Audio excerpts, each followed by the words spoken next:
Thank you everyone for joining us for the second webinar of the CTMC 2017 webinar series. Our webinar topic today is Rigor and Transparency, how to use preclinical data to inform trials, and it will be presented by Dr. Laurie Gutmann and Dr. Will Meurer. So just a few housekeeping items. Everyone except our speakers is muted to prevent feedback during the presentation, but please use the chat box if you have any questions for the presenters. If you're interested in CMEs, you have to complete an evaluation form, and we'll provide the details at the end of the webinar. So for now, it's my pleasure to introduce our speakers. Dr. Laurie Gutmann is Professor and Vice Chair of Clinical Research in the Department of Neurology at the University of Iowa. She's part of the Clinical Coordinating Center for NeuroNext, where she's in charge of site support, recruitment, retention, and diversity in clinical trials, as well as being involved in various protocol development groups. Dr. Gutmann serves as director of the American Board of, as a director for the American Board of Psychiatry and Neurology, and she's a member of the Accreditation Council for Graduate Medical Education. And Dr. Gutmann also serves as a co-director of the CTMC. Dr. Will Meurer is an associate professor of emergency medicine and neurology at the University of Michigan. He completed his fellowship training in stroke and cerebrovascular disease, along with a master's degree in clinical research design and statistical analysis. His research focus is on adaptive trial design for the treatment of acute neurological illnesses. And he is also a co-chair of the scientific program committee at the Society of Clinical Trials. Dr. Meurer is the PI of the CTMC. So thank you both for joining us today. Well, thank you for having me, Sam, and I am proud to report I am no longer co-chair of the program and the scientific program committee for the Society for Clinical Trials, because we just completed that meeting on Wednesday. It was Monday through Wednesday in Liverpool, so I spent most of yesterday flying back here to America so I could present to you all this morning. And we ran a very successful small group for Group 9 just before this. So over the next few minutes, we're going to cover some of the aspects of rigor and transparency in clinical trials. I have Dr. Gutmann's disclosures up here. I have my disclosures here. There actually was a session at the Society for Clinical Trials where they went to the American Society for Clinical Oncology meeting, and they specifically timed how long the presenters left the disclosure slides up when they were giving presentations at that meeting, and it was on the order of single digits, like approximately 1.2 seconds. So nothing super exciting. I don't have any commercial relationships related to the content of this presentation. And neither do I. So with that. So in general considerations, we're going to talk a little bit about what is rigor, and what items you need to consider in the design phase when you're developing a clinical trial. Also, we're going to use the STAIR criteria, which are to how to incorporate preclinical findings into the movement of studies in stroke into the planning of the clinical trials. And it may be better to say as opposed to preclinical, because there should be some actual, it's not really sequential. Findings from human studies should actually inform animal and translational studies, and in the future scientific questions need to be answered there, along with vice versa. When we do human trials, they need to be have a strong biological rationale and scientific premise. And think a little bit about how this relates to grant review. We'll present, I will present what I would characterize as a motivational case study about progesterone and TBI. And then Dr. Gutmann will present a motivational trial with vitamin C in Charcot-Marie-Tooth. I'll also present a third trial with ALS and lithium. So. Right. Thank you. So just to be clear, at our medical school, someone actually had a really good presentation on this, and I borrowed some of those slides, and if there are other journal articles, they're referenced here. So first we'll cover the general considerations, rigor and transparency, and how to use preclinical research. So by way of background, back in 2003, NINDS had 3 contracts, and the idea was to replicate promising studies in spinal cord injury. And interestingly enough, there were a lot of very promising high-profile studies in the preclinical space or the basic science space and translational space there, with 18 of those published. But with the methods that were reported in these papers, they were only able to replicate about 10% of the published findings. And I think that something is, one of the fundamental scientific goals of our course is for you to do transparent and reproducible research. At the clinical trials meeting, one of the things that they were talking about is that replication is a little bit more difficult in clinical trials because a major positive finding of a clinical trial makes it challenging to replicate that clinical trial given the need to treat future patients with the newly effective treatment. However, the idea of reproducibility and transparency are sufficient details from that clinical trial published such that you could reproduce their methods and feel confident that given the data and the responses of the patients within that trial, you would be coming to the same conclusions and that data was collected rigorously. So in the basic science or translational science spaces, replication is quite important. Reproducibility is also important there, but those studies actually can feasibly be replicated, whereas in many of the clinical trial spaces, we're looking for reproducibility primarily.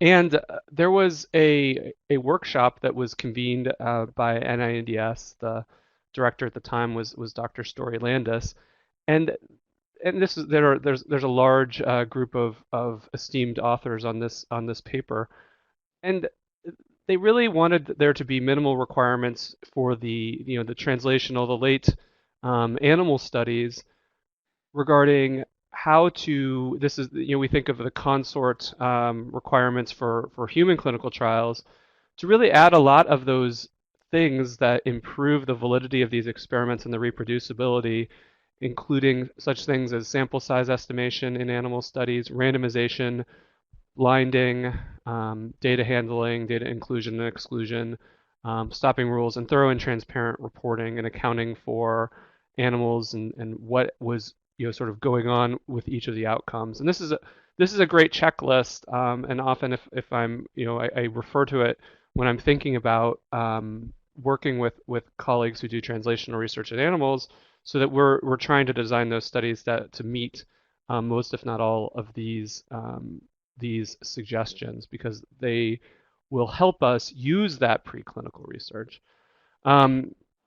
So if we go back to the basics in terms of from the perspective of any scientific experiment, a good experimental design and reporting of it underlies having rigor and reproducibility of these findings. And the idea of what makes a good experimental design is be unbiased, in that there wasn't as you see the cartoon here, there's a flaw in your experimental design. All the mice are Scorpios.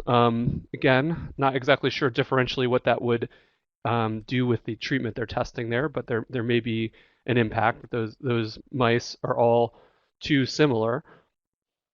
Have a high degree of precision, which means it's going to be, whatever the noise of the assay or the outcome in the preclinical or animal study is, it's going to reliably be measured and not subject to a lot of random noise. Um, have a wide range of applicability, and basically be simple and have the ability to calculate what the actual effect size is. And these are one of the this is from a classic paper by Cox and How to Plan Experiments. And as any biostatisticians on the call know, many statistics and biostatistics curricula feature a class on design of experiments, and that's a major area. And again, in biomedical science, we weren't all required to take a design of experiments class at some point in our training. So it's important to know this and really be thinking about this when we're designing studies, both in the animal and translational arena and in the human arena. So the National Institutes of Neurologic Disorders and Stroke was actually really ahead of the curve in this. I think NIH-wide, many of the reforms and leadership that NNDS undertook have been manifested across NIH through the statement of scientific premise and other aspects that are now routine parts of grant review. And if you could go to this link, it was provided even in the instructions for people who are applying to our course, and this covers several of the major points that we're going through here. But thinking about what when you're designing or proposing clinical studies, thinking about what is the underlying evidence and how well it supports your current application to move forward. So if we go back to the that major paper by Dr. Landis, we can come up with a sort of general checklist, and I'll go into this in a little bit of detail. And again, using the term preclinical here, are these results for preclinical studies, are the models relevant to the clinic, right? One thing that you can commonly see in some stroke preclinical studies is that animals are pre-treated with a neuroprotectant before the stroke occurs.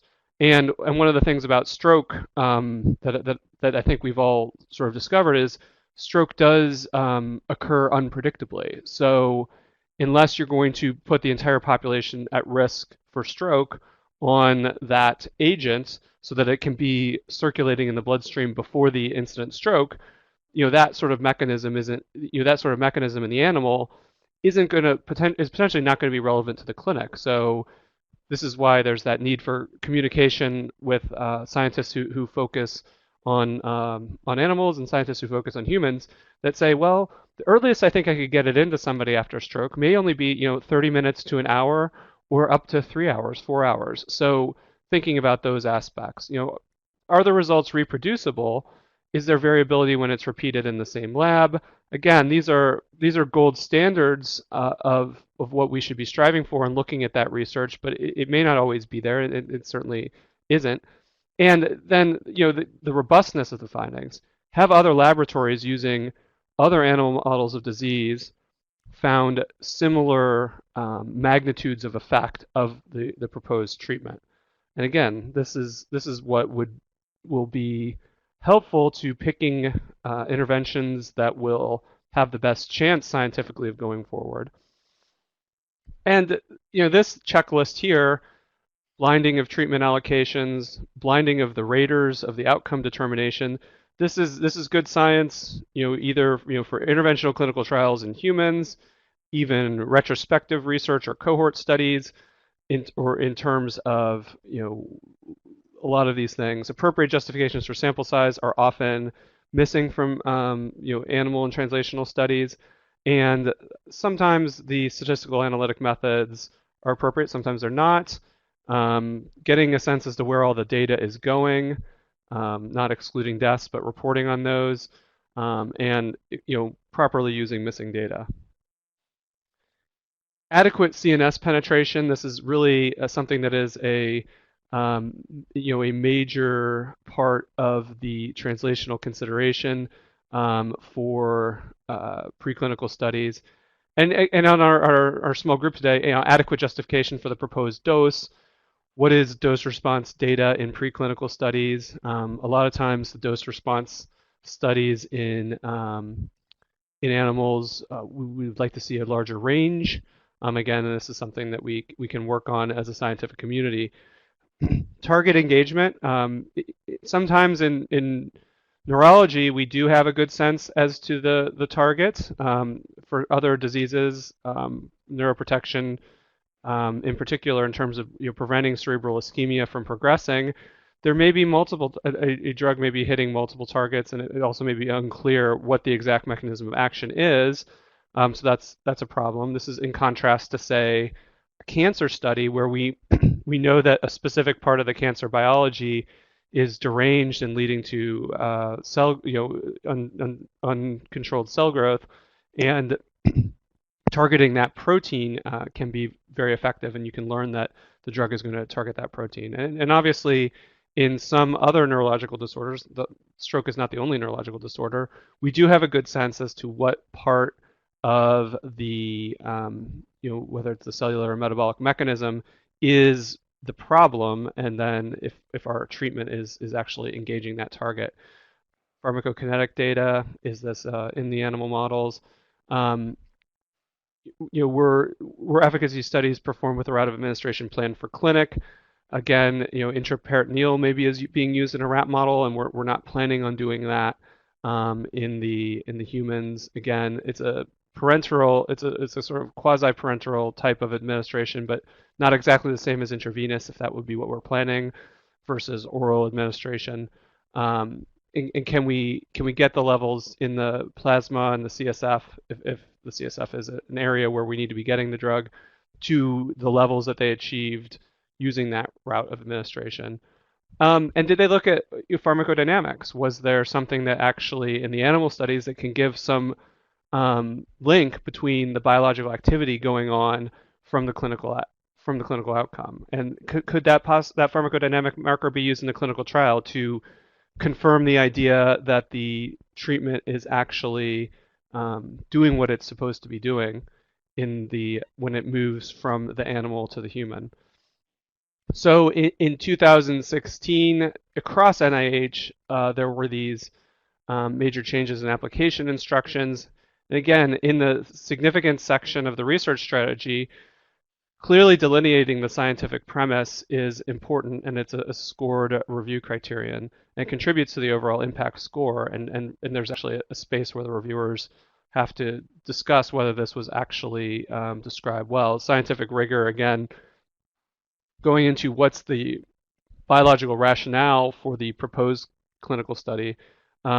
We've all seen that consideration of relevant biological variables such as sex. This is important depending on if all the animal studies were in young male rats. We perhaps don't have, and it's a stroke study that's certainly going to affect men and women who are mostly older. Then age and sex as biological variables weren't well considered in that prior foundation work. So thinking about how they're going to approach that in the human studies, or if they should be going back to the animal studies to collect that data. Certainly there are models that use different genders of animals and different maturities of animals. And then authentication of key biological and chemical resources. For clinical trials, this is a little bit less of a common section. However, if you're using some new assay for a new biomarker that's a companion to your intervention, really being able to understand how well that works would be something that's covered in this section. And this is similar to the human subjects protection or budget sessions, where it is not supposed to contribute to the overall impact score. It's either listed as acceptable or unacceptable when you are doing that evaluation. So with that, let me just see if there's any questions, and then I'll go into one of my case examples.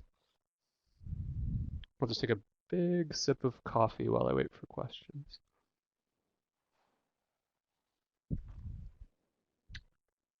I was giving a presentation to the faculty, and my computer gave out, and so I was really brilliantly giving a presentation to myself for a period of time. I do see from Laurie's facial expression and the rest of the group that that people are hearing me. I'm still here, right? You know, there's the okay, and then oh, and we forgot about the raise hand function. There's the little button up at the top where you can raise your hand. So if you want to stop me and say, hey, there's a question, you can raise your hand. So it looked like Jyoti went ahead and raised the hand, so that's great. I'm going to lower my hand now. So, all right, but I think we're good to go on from here. All right, so progesterone in traumatic brain injury. Well, there is one question in the chat box. Oh, I missed it. Oh, there it is. Thank you. It popped me. Engaging the target is a problem for me. Intranasal deferoxamine effect on the brain can't be quantified in vivo in humans. This is right. This falls under I think this falls under that sort of category. Some treatments don't necessarily lend themselves to demonstrating that, whether it is because they have pleiotropic mechanisms, they're hitting multiple targets, or there is simply not a way or assay currently to quantify this in humans. So it's not to say that each of those is absolutely required. They can be helpful. If you have all of those, you're probably at an advantage. But again, sort of making sure that the people who are reviewing your grant scientifically understand the proposed mechanisms. Certainly knowing that and in your situation that's okay. That's just sort of how it is right now. Again, it may be.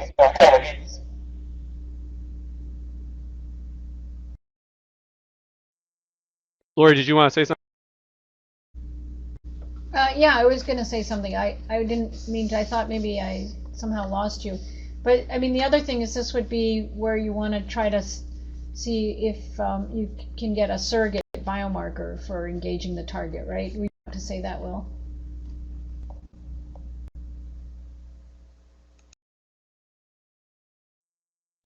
We just want to make sure we don't. We apologize for the echo and stuff. If Laurie and I try to talk at the same time, we create a really booming a sonic boom, if you will.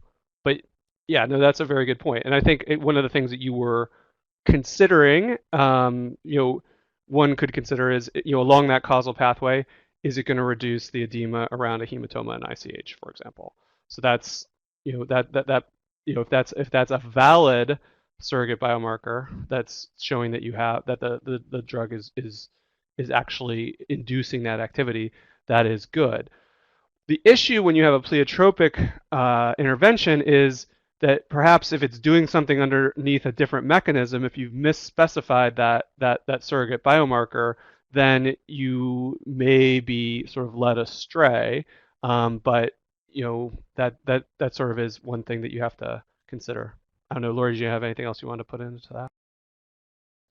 Okay. All right. So let's talk here about some animal research. So progesterone was a promising treatment for traumatic brain injury. A phase 2 trial of an intravenous progesterone was published in Annals of Emergency Medicine in 2007 at that citation. And it really had this, one of the problems with small trials is that there is a bit more instability in their estimates of the treatment effect. And in this study, they had a pretty marked improvement of mortality, although interestingly, if you dig into the paper a little bit more, some of the other cognitive outcomes didn't move as nicely as mortality, but reducing mortality is clearly important in traumatic brain injury. And in this phase 2 trial of humans, despite my title on the slide of animal research, they use a loading dose and then an infusion for 3 days for progesterone and traumatic brain injury. And this is something that you've heard me, if you've been in a small group with me, like, well, why do you do it for why do it for 3 days? Why not do it for 5 days? Why not do it for 7 days? At least in terms of those acute treatments, in contrast to perhaps a drug for a persistent chronic degenerative condition where you're continuing to take it for some time to alter the trajectory of the disease. But in an acute trial, there's you don't give it forever, and in contrast to for example, somebody who's in the hospital with hyperglycemia and DKA, we have this biomarker, which is the serum bicarbonate level, and we keep giving the insulin drip until that serum bicarbonate level normalizes. In a study of a neuroprotectant like progesterone for TBI, there's nothing similar that's going to tell us, oh, okay, we've given enough progesterone and now we can stop because they've recovered and they've like jumped up out of bed and they're doing calculus again. That it doesn't work that way, unfortunately. So you have to make some call. We're going to subject the population to this schedule of the drug, and that is interesting. And again, this is when we talk about going back to the translational research. So when progesterone was tested in rats, they looked at 3 days versus 5 days, and that's pretty nice that they were looking at those things, helping to try to inform us. Obviously, there's a more homogeneous type of injury here than what we see in human TBI. So this is there are some problems with this. If you gave the progesterone for 3 days, you did have changes in the histology with less edema, but you actually didn't change the functional or behavioral outcomes of these rats. They did not get back to their neurological baselines. But if you gave it for 5 days, you had the improved. And again, I'm cherry picking from the clinical evidence, but this was a pretty important finding, and they had improved functional and behavioral outcomes. So this was preclinical work that was out there and something to be considered. But when you're designing a clinical trial, you have to make a lot of decisions. But when you make these decisions, you have to be sort of careful about why you made these decisions and what the underlying scientific evidence for those decisions is. Another study looked at whether or not acute withdrawal, give the drug and just turn it off or do a tapering. And this was giving 6 days of progesterone over 9 doses. The tapered withdrawal was better for the behavioral outcomes, and again, but they were giving it for 6 days, so that was quite important. One of the large trials that was done by the Neurologic Emergency Treatment Trials Network, the Protec trial, was published in 2014 after the study was stopped because no effect of progesterone was observed on the proportion of people with a good non-disabled outcome. And this was not different across whether you were severely injured. If you see here, if anything, there's a slight trend towards the worse outcomes with progesterone here in the severely affected group. So, how did we get from such a promising drug in the preclinical space to this neutral trial? And there are a variety of reasons for this. And again, we don't know. We cannot understand biological truth. We can hope to estimate it from well-designed clinical trials and also well-designed translational and molecular trials or studies. But again, this was a neutral trial. Progesterone was not effective, and they used a loading dose and then an infusion for 3 days, similar to that early, that phase 2 trial they did. One possible explanation for this, and you can sort of say we would expect to maybe see a little bit of a trend, but we really don't know within the sample size, is that perhaps if the investigators had chosen to use a longer duration of progesterone or some transition to progesterone pills after the patients initially were treated with intravenous to do a longer period of this neuroprotection, maybe this trial would have turned out differently. Maybe it wouldn't. You could certainly say that in the severe group here, with this looking, again, within a relatively small group, about 150, with this looking like there's a bit more death in this group getting progesterone, it would seem hard to buy that giving it for longer would have all of a sudden started to reverse this and make this actually look better. But perhaps in these other groups, the more moderate and moderate to severe injured, there would be that potential if it had been given longer. But I think the real bottom line here is the dose and schedule can be really important, particularly for a study where you're giving a sort of bolus of treatment during the acute phase to change the trajectory of recovery. Again, not to say this doesn't matter for studies or for treatments that are taken more longitudinally, but hopefully there's relative comparative preclinical data that's telling you how long you need to give it and how much you need to be giving. You definitely want to listen to scientists who are focusing on translational and preclinical studies, and again, I think getting away from the idea that they're preclinical and that this is translational, and the translation needs to go both ways. It's a two-way street. Can help us so you can work better together.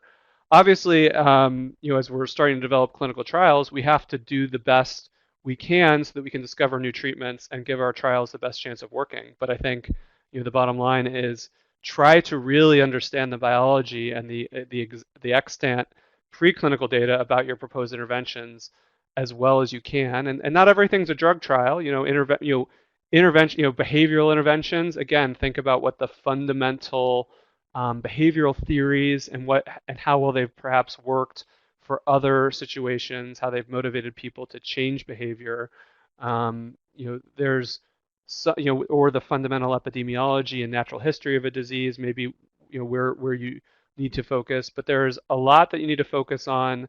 It's not to say we shouldn't be doing clinical trials. We all have you here because we want to design clinical trials because we want to learn about what works and design those. But again, I think thinking about these things and really becoming a good consumer of these studies and knowing about them and making quantitative decisions about what bits of it can help you and what bits of it are uncertain, and maybe you want your colleagues who work in those spaces to do the next experiment. So keep talking.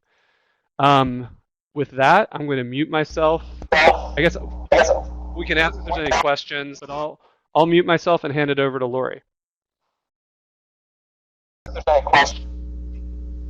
Okay, and feel free to raise your hand or type in questions as we go along. So I'm just going to present two more cases that kind of look at some other important factors that may skew a clinical trial to maybe success or not success. And I guess we're the next one that I wanted to use as an illustration is in Charcot-Marie-Tooth disease, a vitamin C, and oops, sorry, I'm clicking the wrong button to change.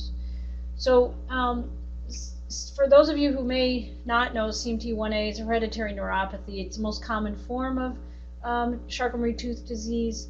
50% of the patients have this abnormality. They know the duplication in the gene. It causes a diffuse demyelination of the nerves and uniform slowing, causes sensory and motor difficulties in patients who have this. And it's a slowly progressive disorder with impairment that's related to the secondary axonal loss that happens. And you can use in some scales, you can use the compound muscle action potential amplitude as a surrogate biomarker, but it's a slowly progressive disorder, so that makes it a little bit difficult to design clinical trials for. And there are animal models. There's several rodent models with PMP22 overexpression. So that's what happens is it's a duplication. They have too much PMP22, and it does something to the development of the myelin and causes demyelination. In the rodent models, the mice have symptoms that are like patients with CMT1A, and you can also, so overexpression of PMP22 has also been seen in skin biopsies in CMT1A patients. So this seemed like a reasonable approach. And so there were several papers, but one in particular that I put up here, where they looked at ascorbic acid, so vitamin C, readily available, easily tolerated, and it seemed to correct the phenotype of a mouse model of Charcot-Marie-Tooth disease. And this paper really seemed to focus on, if you look at the last sentence in their abstract, it's essentially states that this has already been approved for other clinical indication. It offers an immediate therapeutic possibility for patients with the disease. Well, this is certainly tempting, right? Easy to take, easy to tolerate. It really seemed to make a difference. So you look at the studies, and they had they had 11 female mice and 5 male mice that were treated, and 14 female mice and 12 males who got placebo. They had a rotorod test, and the results were that the males after treatment could hang on for longer, and the females could hang on for longer, although the females did better than the placebo group than the males. But overall, the results showed that they did better with vitamin C. So the next study, they attempted to reduce bias, and so they had blinded examiners for the mice. They used all the males and 2 sieve ships to try to get more homogeneity, so they could see maybe get a cleaner picture. They took 6 mice from each sieve ship, and they were treated, and 6 untreated, and they followed them for 3 months. At 2 months, the treated mice could hang on to the rotorod for 44 seconds, and the untreated mice for less than 1 second. So then they did the same design. They added 3 more measures to try and see, and again they had the same outcome. And the pathology that they looked at is that they could see some thin myelin on the treated in the treated mice. So the pathology looked promising as well. So the International Neuropathy Consortium, in the meantime, was working on developing a score that would, since it's such a slowly progressive disease, you needed something that would help you see change. And the score was developed. They also had lots and lots of data for natural history controls. They showed that they could reproduce their outcome measures, et cetera, et cetera. And what they saw is that in 2 years they could see an increase. So an increase in the score is worsening. So they could see an increase of 0.68 over 1 year and a 1.3 increase over 2 years. And so they were going to use this as a key outcome measure for their trials. So, and the references are there if you're interested in it. So there were actually multiple trials that were done, one in the US, several in Europe.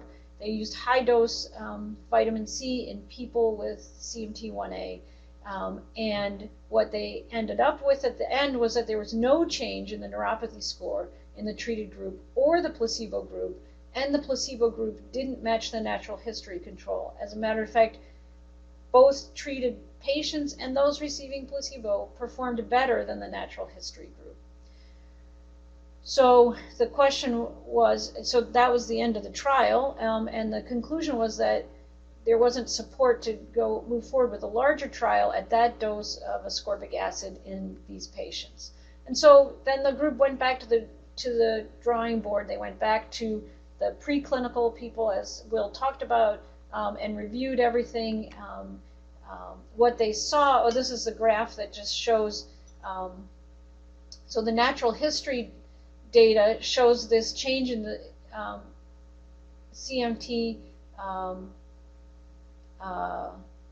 the CMT the CMT neuropathy score. The natural history data is the dark dashed line. I'm sorry that the lighter dashed line is the French placebo group. But you can see that the natural history data showed a clear decline, and or meaning an increase in the score. And what you saw in the placebo group, which is the open circles, as opposed to the ascorbic acid group, which is the dark circles, is that neither of them progressed very much over the 2-year period of time, and certainly didn't match the natural history. So what happened?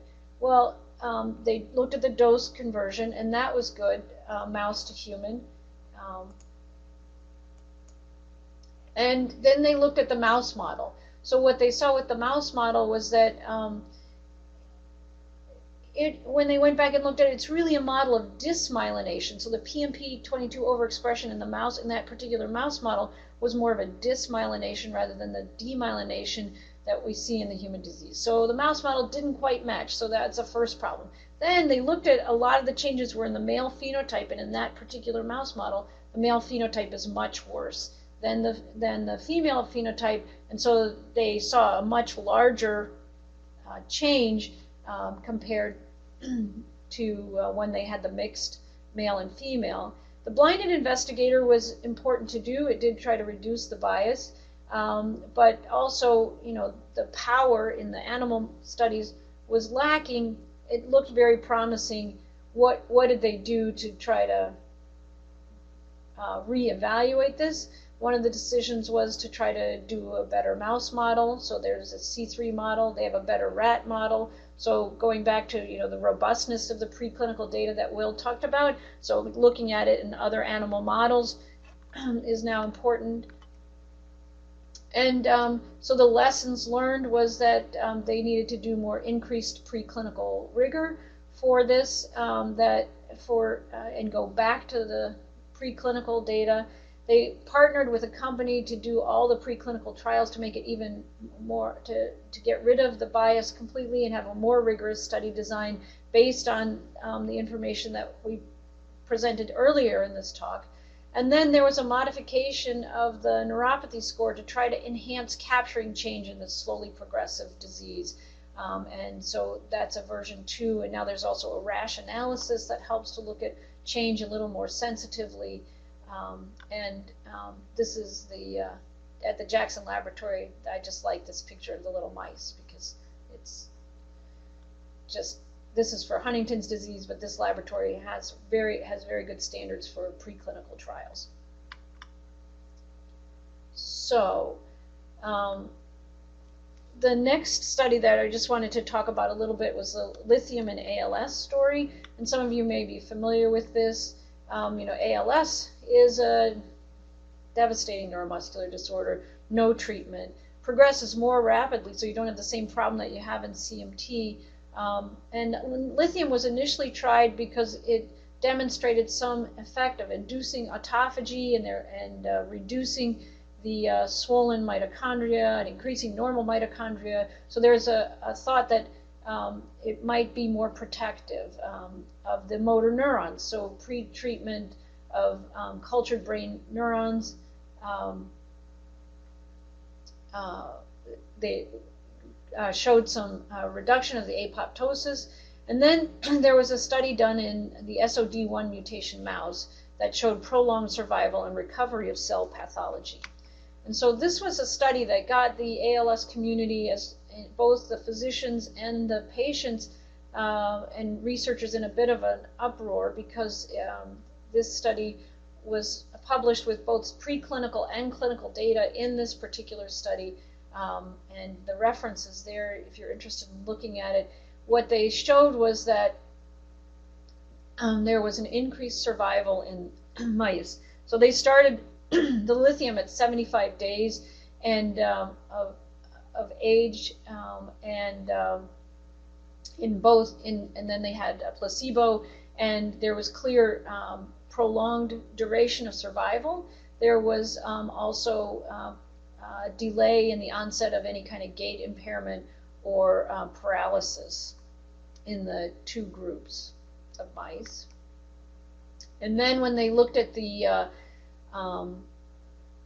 pathology, they saw that in the lithium group, the motor neurons looked healthier. There were more of them.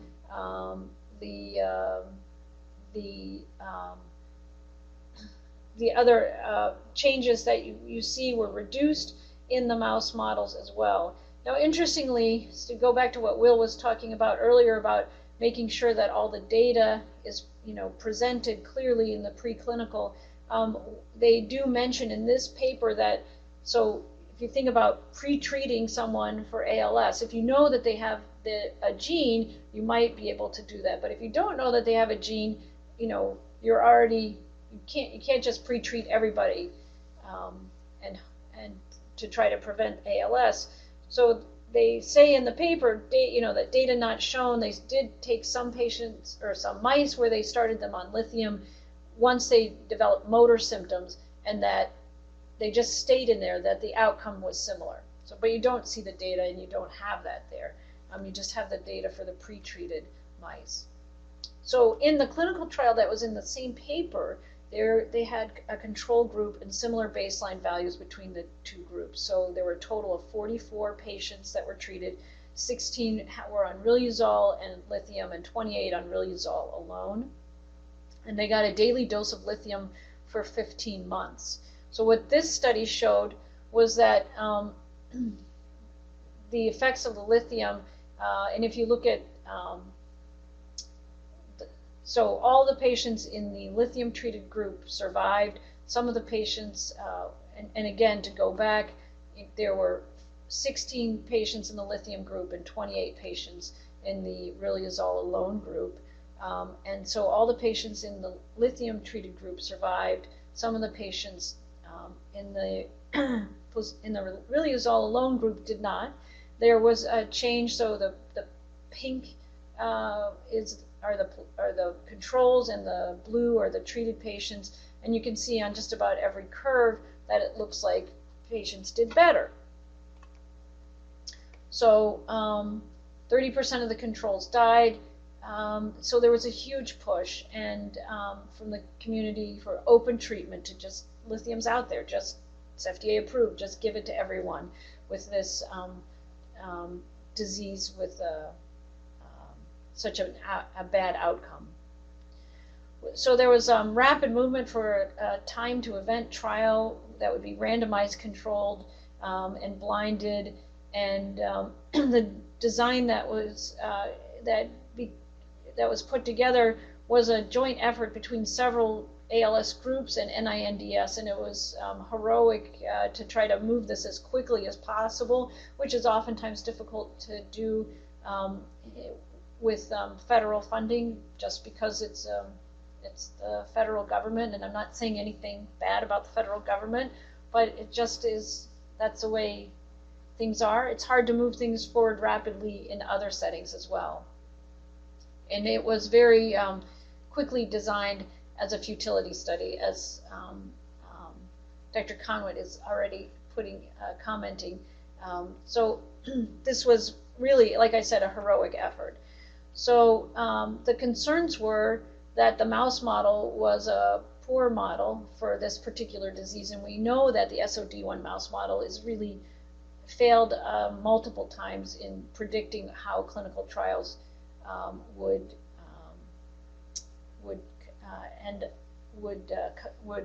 their outcomes would show.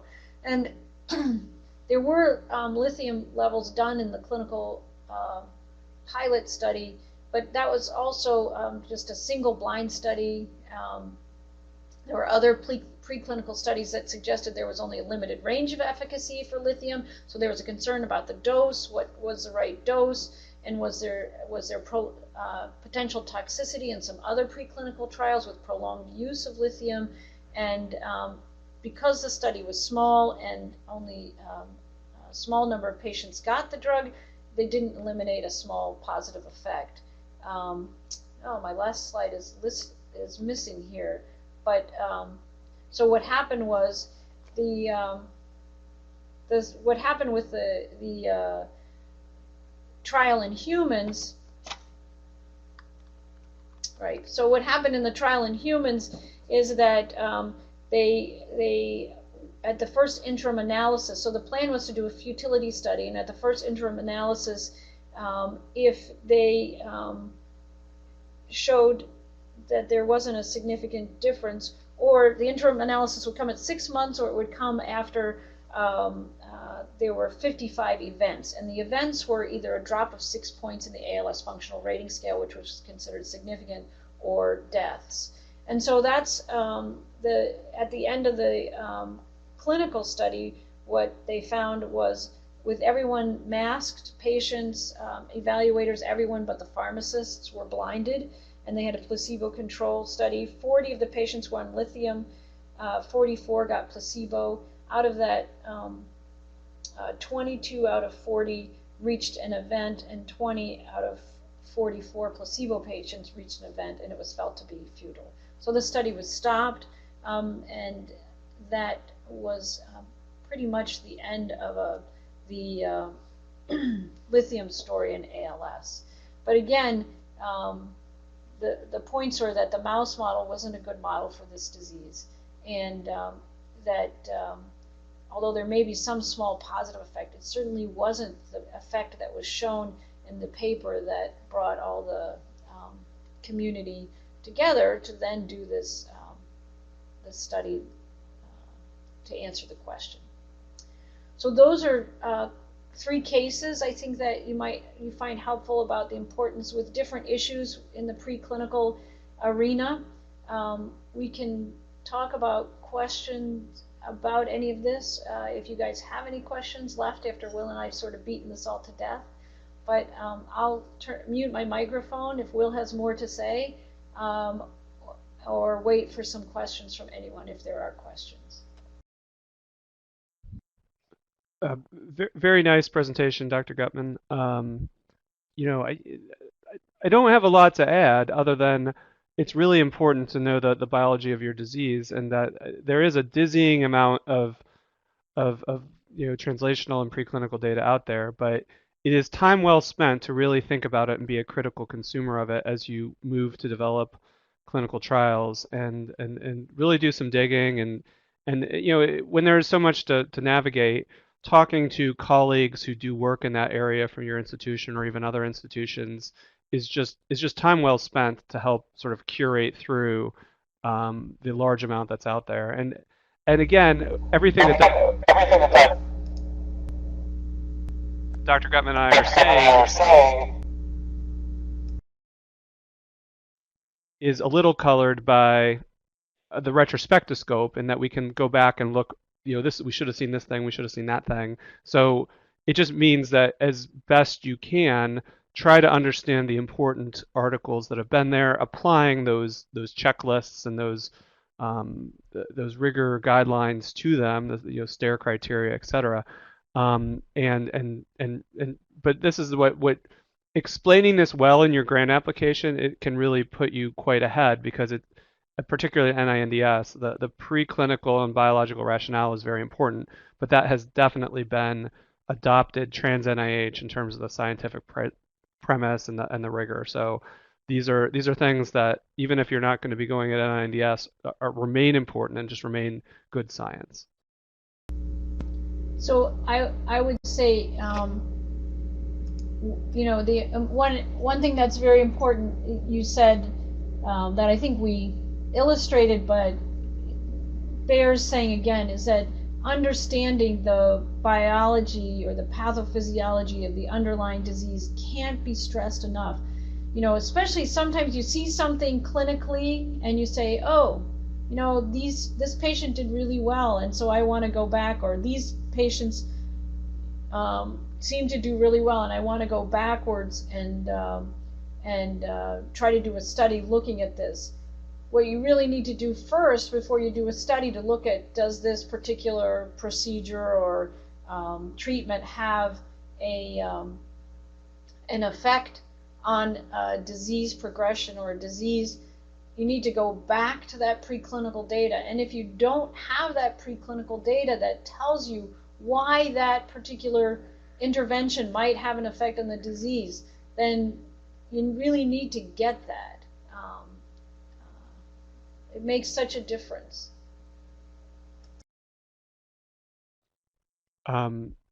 Jordan Schultz has a good question here about what role human observational studies may play.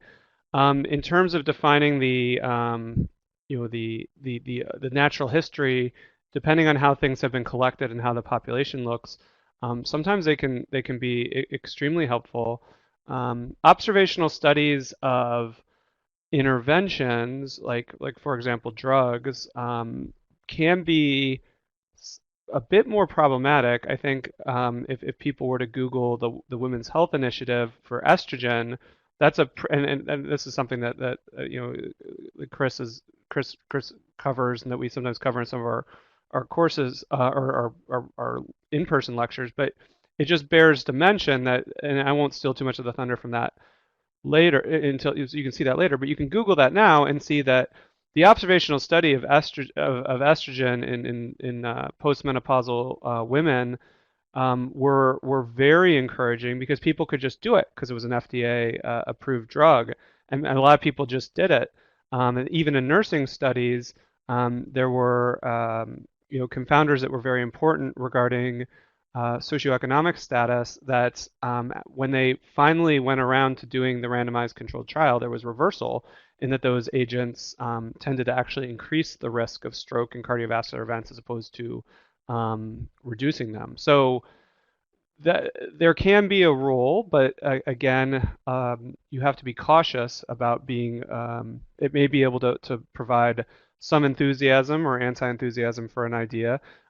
Certainly, there are issues with animal models. There are some diseases which don't have very good animal models. Obviously, migraine would be an example there. So again, observational studies may be because of the disease most of what you have, although we do know there is a lot more to know about the biology of migraine. Simply, even though there aren't animal models, we know more about um, the underlying mechanisms in the central nervous system. Don't have it all figured out yet, but it is um, those are there's value in those things. Um, I'll let Laurie cover Dr. Babu's. Uh, So one of the, I mean, it is hard when there's no good mouse models or preclinical animal models, but there's certainly work looking at like iPS cells models, stem cells, the other thing is, so in some of these, for example, in some of the CMT diseases that we work with very commonly here, you can do skin biopsies on particular genotype, phenotype forms of disease, and look at you can grow fibroblasts and look at effect on the fibroblasts. So there's at the cellular level, you can sometimes do things that might support it. It gets difficult, you're right, and there are a lot of our diseases, not just ALS, where we don't have good animal models. And then the other thing to do is to try to find either a surrogate biomarker, a way to show an effect on what's the presumed target of the disease in humans. So the preclinical data isn't always an animal model. So I guess I think that answers the question. And then Dr. Conwit stated that observational studies are difficult to get funded due to bias, but observational studies can sometimes help to inform your next step of your trial. I'm thinking that Robin might agree with that.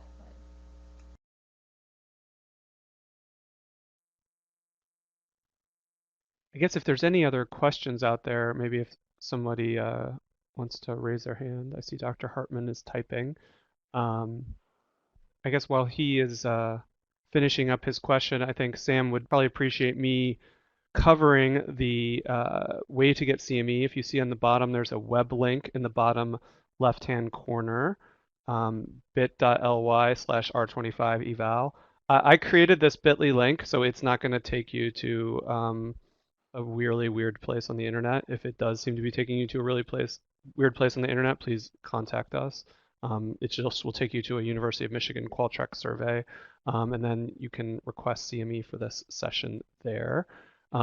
Certainly, if there were questions about this presentation that you didn't have the opportunity to air during this, email that email address, NINDS-CTMC info@umich.edu, and that will pop into Laurie, Sam, and I's mailboxes, so we will go through it.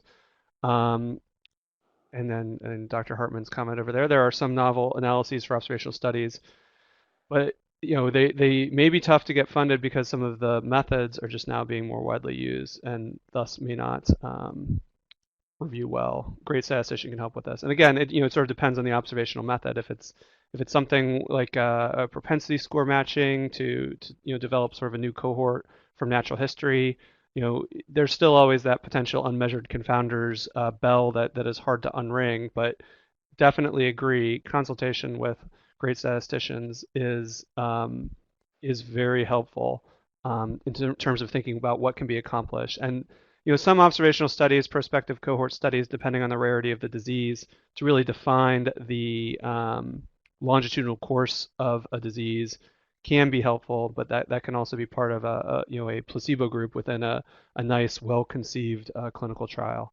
I will hand it back to both Laurie and Sam, and I will mute if there are any other closing statements. Otherwise, we will adjourn as it is 1 o'clock, and we are sensitive to your time.